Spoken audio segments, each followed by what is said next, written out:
Halo anak-anak, apa kabar hari ini? Semoga kabarnya baik dan tetap semangat untuk belajar dari rumah. Hari ini kita akan belajar tentang penggunaan huruf kapital dan tanda titik untuk tema 8 subtema 3 kelas 2 SD. Nah, ayo kita ingat kembali penggunaan huruf kapital. Yang pertama, huruf kapital digunakan di awal kata sebuah kalimat. Contohnya, saya senang merawat tanaman. Awal kalimatnya yaitu kata saya, pada kata saya huruf S kita gunakan huruf kapital. Selanjutnya, pada nama orang, huruf pertama pada nama orang, contohnya, Viko dan Gian bermain layang-layang di lapangan. Contoh yang kedua yaitu, nama lengkap Viko adalah Viko Andrian Putratama.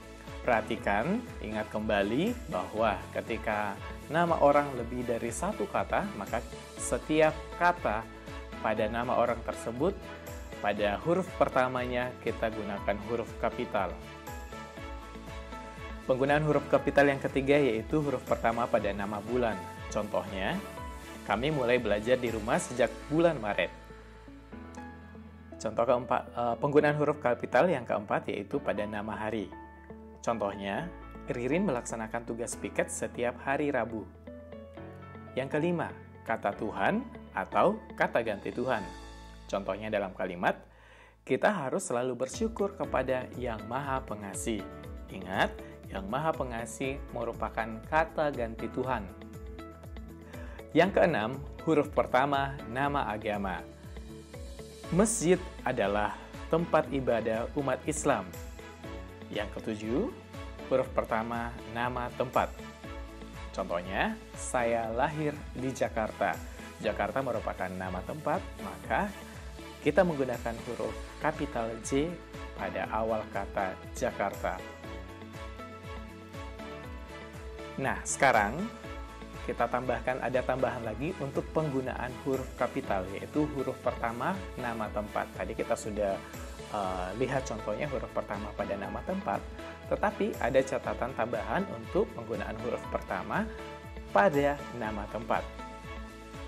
Jika nama tempat lebih dari satu kata, maka huruf pertama pada setiap nama tempat harus menggunakan huruf kapital. Berarti sama kasusnya atau sama contohnya ketika nama orang lebih dari satu kata. Contohnya, saya berenang di Danau Matano setiap hari Sabtu. Penggunaan huruf kapital pada huruf D pada kata danau, kemudian huruf M pada kata Matano. Contoh kedua, Siti berwisata ke Museum Fathahillah di Jakarta. Nah, huruf kapital yang digunakan adalah M, kemudian F, dan juga J.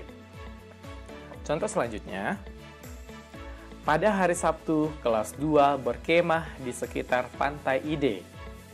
Pada nama tempat, Pantai Ide, kita gunakan huruf kapital. Bagaimana dengan kalimat Nina dan Lani bermain istana pasir di pantai dekat rumahnya. Nah, mengapa kata pantai di sini tidak di huruf kapital? Karena di belakangnya tidak ada nama tempatnya, maka kita tidak menggunakan huruf kapital. Nah, sekarang ayo kita mengerjakan soal latihan. Radit menemani ibunya berbelanja di pasar Rantepao. Ayo kita perbaiki. Radit menemani ibunya berbelanja di pasar Rantepao. Apa saja yang harus diperhatikan? Huruf R kapital di awal kalimat, kemudian huruf P, huruf R. Mengapa di huruf kapital? Karena pasar Rantepao merupakan sebuah nama tempat. Oke, jangan lupa di akhir kalimat kita menggunakan tanda titik. Soal kedua, Gina akan mengunjungi Pantai Gili Trawangan. Nah, apa yang harus kita perbaiki? Coba kita lihat jawabannya bersama-sama. Gina akan mengunjungi Pantai Gili Trawangan. Sekarang yang kita perbaiki adalah kita gunakan huruf kapital di awal kalimat, kemudian huruf P pada kata pantai, G pada kata gili, Trawangan pada kata T pada kata Trawangan. Selanjutnya, nomor 3.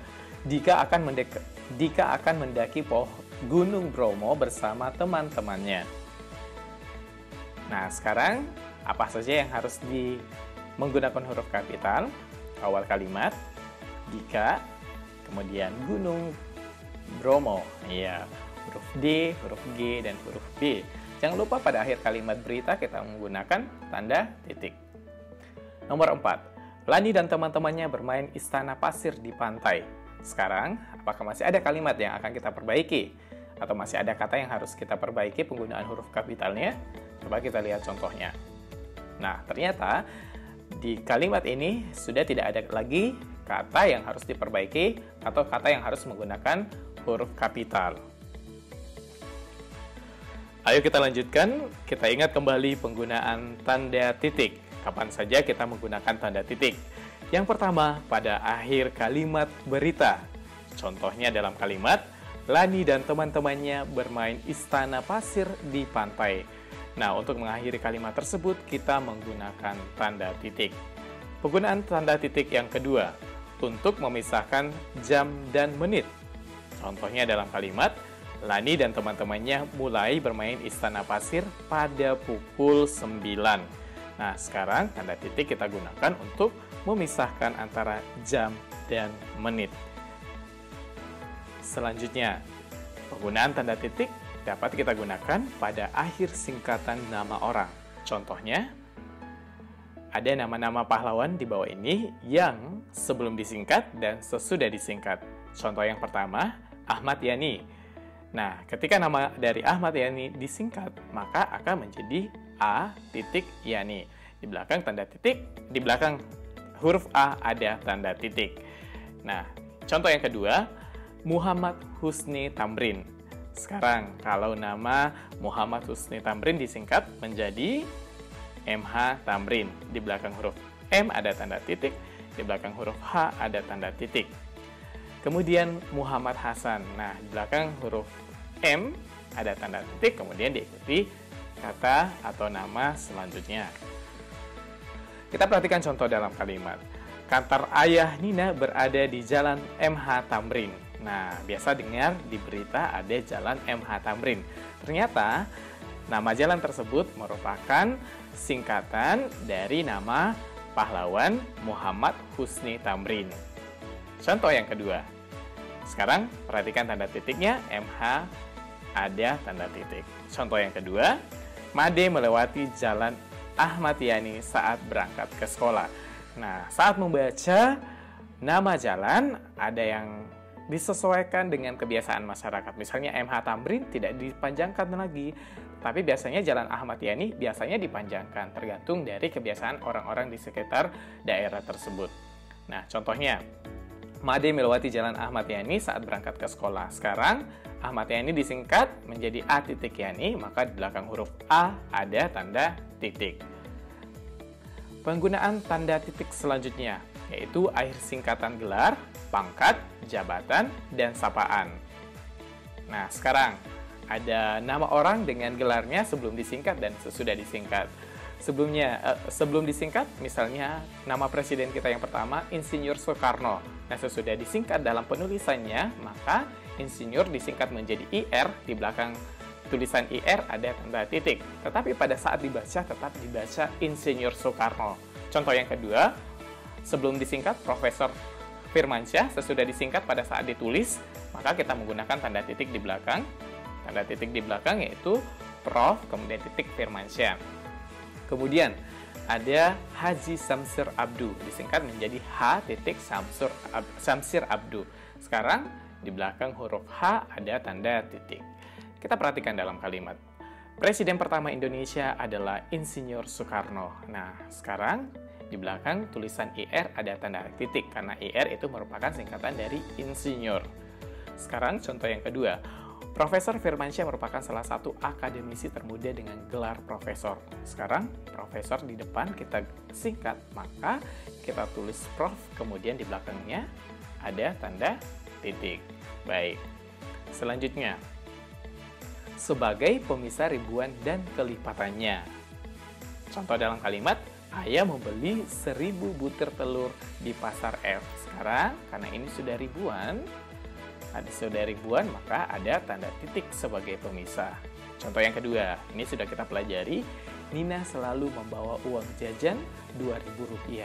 Nah, dalam angka 2000 ada tanda titik. Ada tanda titik di dalamnya. Baik, demikian pembelajaran kita hari ini. Semoga anak-anak di rumah tetap semangat untuk belajar. Jangan lupa untuk menjaga kebersihan diri dan mengkonsumsi makanan yang sehat seperti sayur-sayuran dan buah-buahan.